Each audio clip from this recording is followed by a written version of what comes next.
हाय, good morning, सत श्री अकाल, आदाब, नमस्कार, वनकम एंड जय हिंद। राम राम भाइयों, कैसे हो दोस्तों। एक न्यूज़ आ रही है और आज न्यूज़ के बहाने मुझे लगा कुछ आपको पढ़ा भी दिया जाए, कुछ बता भी दिया जाए, क्योंकि बहुत ही एक ऐसी प्रॉब्लम है जो बहुत खतरनाक साबित हो सकती है अगर सही टाइम पे इसको जज ना किया जाए तो। हमारे बॉलीवुड के महानायक जिनको देख के हम बड़े हुए हैं श्रीमान अमिताभ बच्चन जी है, उनकी कल एंजियोप्लास्टी हो गई। एंजियोप्लास्टी हो गई उनकी कल। अच्छा, अब एंजियोप्लास्टी का नाम सुनते ही ना ज़्यादातर लोगों को लगता है कि एंजियोप्लास्टी का मतलब हार्ट में एंजियोप्लास्टी हुई।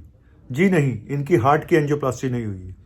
एंजियोप्लास्टी का मतलब क्या होता है कि खून की नाड़ी में स्टंट डाल देना या बैलूनिंग कर देना, ऑपरेशन ना करना, एक नली डाल के इसको खोल देना, इसको बोलते हैं एंजियोप्लास्टी। एंजियोप्लास्टी हार्ट में भी हो सकती है, जब हार्ट अटैक हो जाए या हार्ट की नसें ब्लॉक हो जाए, आर्टरी ब्लॉक हो जाए, तो वहाँ पे स्टंट डाल दिया जाता है, नली डाल दी जाती है, कई बार एक, कई बार दो, कई बार तीन। लेकिन अमिताभ बच्चन जी को जो प्रॉब्लम हुई वो उनकी लेग में हुई, एक टांग में हुई, वहाँ की नाड़ी में क्लॉट आ गया। अब ये क्लियर नहीं है कि वो अचानक क्लॉट आया या पहले से ब्लॉकेज पड़ी हुई थी, ये मुझे नहीं पता है। लेकिन वहाँ पे क्लॉट था, वहाँ पे ब्लॉकेज थी, जहाँ पे उनको स्टंट डाल के एंजियोप्लास्टी करके या उसको खोल के उसको घर भेज दिया गया। उनको आप जाइए कोकिलाबेन हॉस्पिटल से, अंबानी भाई ने उनको घर भेज दिया। शादी में भी आए थे, वैसे डांस ज़्यादा कर लिया लगता है। एनीवेज, उनको घर भेज दिया तो अभी वो ठीक ठाक है। और मैं आज ये बताना चाहता हूँ कि ये जो ब्लॉकेज है, ये जो क्लॉटिंग है, कोविड के बाद बहुत ज़्यादा बढ़ गई है। और हालांकि अब ये अमिताभ बच्चन 78 साल के आसपास की एज होगी शायद, मुझे जहाँ तक लगता है। तो इस एज ग्रुप में आके ये सब चीज़ें तो कॉमन है ना। एजिंग जैसे जैसे बढ़ेगी क्लॉटिंग बढ़ती आ रही है। मैं अपने पुराने वीडियो में भी बता चुका हूँ कि 45-50 साल के बाद 50% लोगों को खून में ब्लॉकेज की स्टार्टिंग हो चुकी, अच्छी खासी स्टार्टिंग हो चुकी होती है। अगर आप सब लोग जाके अपनी एंजियोग्राफी कराएं या सड़क पे हम खड़े होकर 10 लोगों को पकड़ लें और उनकी एंजियोग्राफी हार्ट की करा दें, तो यकीन मानिए अगर उनकी उम्र 40 साल से ऊपर, 45 साल से ऊपर है, 50% की ब्लॉकेज निकल आएगी, किसी की कम तो किसी की ज़्यादा, चाहे उनको कोई सिम्टम हो या ना हो। मेरा कहने का मतलब ये है कि टांगों में जो ब्लॉकेज होती है, जो लेग्स में जो क्लॉटिंग होती है, उसके सिम्टम क्या क्या होते हैं आज ये बताना है, और ट्रीटमेंट भी मोटा मोटा और टेस्ट कैसे कैसे आप करेंगे। हालांकि मैं पहले एक वीडियो बना चुका हूँ इसके ऊपर, क्लॉटिंग इन लेग्स के ऊपर, आप जाके देखना चाहें तो पूरा वीडियो देख सकते हैं। देखो, टांगों में, पैरों में, लेग्स में जो क्लॉटिंग होती है, जो ब्लॉकेज होती है, दो तरीके हो सकते हैं। एक तो एक्यूट, कि एक खून का थक्का कहीं से टूट के आके इधर जम गया, और एक होती है क्रॉनिक ब्लॉकेज, कि पहले से ब्लॉकेज पड़ी हुई है। लेकिन अचानक अगर ब्लॉकेज होती है तो उसके सिम्टम क्या होते हैं। ये ब्लॉकेज आर्टरी में भी हो सकती है, वेन में भी हो सकती है। वेन में गंदा खून बहता है, आर्टरी में अच्छा खून बहता है, ठीक है। तो वेन और आर्टरी में आपको फर्क पता होना चाहिए। तो अगर वेन्स में खून जम जाता है तो उसको बोलते हैं डीप वेन थ्रोम्बोसिस। मैं मोटा मोटा बता रहा हूँ, बहुत ज़्यादा डिटेल नहीं बता रहा हूँ। डीप वेन थ्रोम्बोसिस अगर वेन्स में खून जमता है। अगर आर्टरी शुद्ध जिसमें खून बहता है उनमें अगर खून जम जाता है तो उसको बोलते हैं आर्टीरियल थ्रोम्बोसिस, आर्टरी के अंदर खून जम गया। दोनों के लक्षण थोड़े अलग अलग हैं।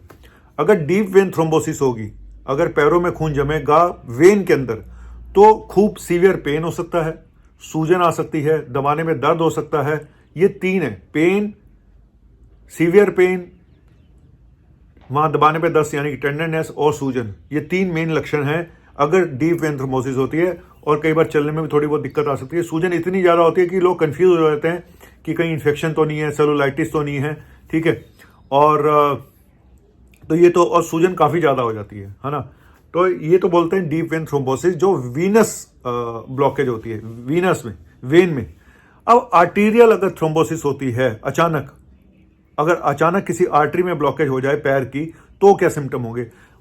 वहां पे अगर वेन में देखें ना, डीप वेन थ्रोम्बोसिस में, तो वहां पे पैर गर्म हो जाते हैं, टेम्परेचर बढ़ जाता है। यहाँ उल्टा है, यहाँ सब कुछ उल्टा है आर्टरी वाले में। यहाँ सूजन वूजन नहीं आती है। अगर आर्टरी में ब्लॉकेज होगी पैर की तो सूजन नहीं आएगी, यहाँ पे ठंडा पड़ जाएगा पैर, सीवियर पेन होगा, भयंकर दर्द हो रहा है और पैर बिल्कुल ठंडा पड़ा हुआ है। हाथ लगाओ तो ऐसा लगता है ठंडा बर्फ पड़ गया, और नम हो जाएगा, ऐसा लगेगा पैर है ही नहीं, पैर कट गया, नमनेस आएगी, और बिल्कुल ठंडा पैर, नमनेस और पेन। ये होते हैं आर्टीरियल थ्रोम्बोसिस के लक्षण। और इसमें अगर हम पल्सेशन फील करें तो वहाँ पे पल्सेस भी गायब हो जाती हैं। तो ये तो हो गया जो मैंने पहले बताया था कि अगर क्रॉनिक डेफिशिएंसी है, अगर किसी को क्रॉनिक ब्लॉकेज है, उसको दिक्कत क्या होती है, उसको चलने में दिक्कत होती है। जब वो चलेगा तो पैरों में दर्द होगा, रुक जाएगा तो पैर में ठीक हो जाएगा, इंटरमिटेंट क्लाउडिकेशन बोलते हैं। ये क्रॉनिक जिसकी धीरे धीरे ब्लॉकेज हो रही है, उसकी बता रहा हूँ। उसको चलने में दिक्कत होगी, पैरों में दर्द होगा, रुकेगा तो ठीक हो जाएगा, इंटरमिटेंट क्लाउडिकेशन बोलते हैं। पैर में बाल भी गायब हो जाते हैं थोड़े से, और पैर में थोड़े कई बार अगर सीवियर उस तरह की ब्लॉकेज हो तो कई बार अल्सर भी बन सकते हैं। तो मेन तो ये वाले लक्षण होते हैं। थकान होती है, पैर चलने में बहुत जल्दी इंसान थक जाता है ना, रुक जाए तो ठीक हो जाता है। तो ये तो क्रॉनिक ब्लॉकेज के हैं। लेकिन एक्यूट अगर होगा तो पैर ठंडा पड़ जाएगा, पैर नम हो जाएगा और सीवियर पेन होगा उस पैर में। तो ये मैंने कुछ मेन बताए हैं। ट्रीटमेंट क्या होता है? डीप वेन थ्रोम्बोसिस, जहाँ पे वेनस थ्रोम्बोसिस है, वहाँ पे जनरली हम लोग मेडिसिन पे ही रखते हैं। ब्लड थिनर दिया जाता है, लंबे समय तक ब्लड थिनर देने पड़ते हैं। शुरू में इंजेक्टेबल देने पड़ते हैं, बाद में जाके फिर हम टैबलेट पे भी रखते हैं कई 1-2 साल तक। और ये सब थ्रोम्बोसिस उन लोगों में ज़्यादा होता है जो मोटे लोग हैं, जो स्मोकर्स हैं, जो शुगर है, बीपी है ना, कोलेस्ट्रॉल बढ़े हुए हैं, या ज़्यादा मोबिलिटी नहीं है। कई बार सर्जरी के बाद भी हो जाता है, कई बार हड्डी टूट जाए तो उसके बाद भी हो जाता है। तो और प्रेगनेंसी में भी हो सकता है ना। तो जो पहले भी है, मैं उस पर तो सबको पता है कि जो हार्ट के लिए जो रिस्क फैक्टर होते हैं क्लॉटिंग के, वो यहाँ पे भी होते हैं। तो डायग्नोस कैसे करना है? डायग्नोस करना, एक तो हम डॉपलर अल्ट्रासाउंड करा सकते हैं, है ना, पैरों का। और दूसरा फिर क्लिनिकली तो पता चल ही जाता है, थोड़ा बहुत क्लिनिकल जज कर लेते हैं, लेकिन टेस्ट तो जरूरी है। तो सबसे मेन टेस्ट है डॉपलर अल्ट्रासाउंड, हाँ, वस्कुलर स्टडी जिसको बोलते हैं। और आर्टीरियल और वीनस दोनों करा सकते हैं। और ये तो फिर एंजियोग्राफी तो है ही है ना, ज़्यादा पता लगाना है तो एंजियोग्राफी है, और उसके बिना तो नहीं पता चलता कई बारी।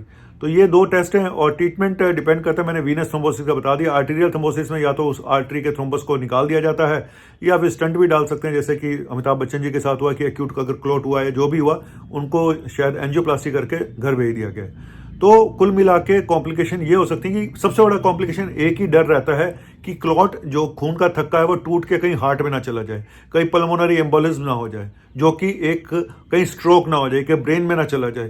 तो हार्ट में जा सकता है, ब्रेन में जा सकता है। तो इसकी वजह से सीवियर कॉम्प्लिकेशन हो सकती है पेशेंट की जान भी जा सकती है। इसीलिए इसका पता लगाना जरूरी है, इसीलिए इनका ट्रीटमेंट जरूरी है, समझे? तो ये तो सदी के महानायक थे, आप तो नायक भी नहीं हो, आप तो एक आम आदमी हो, इसीलिए अपना ध्यान रख लो।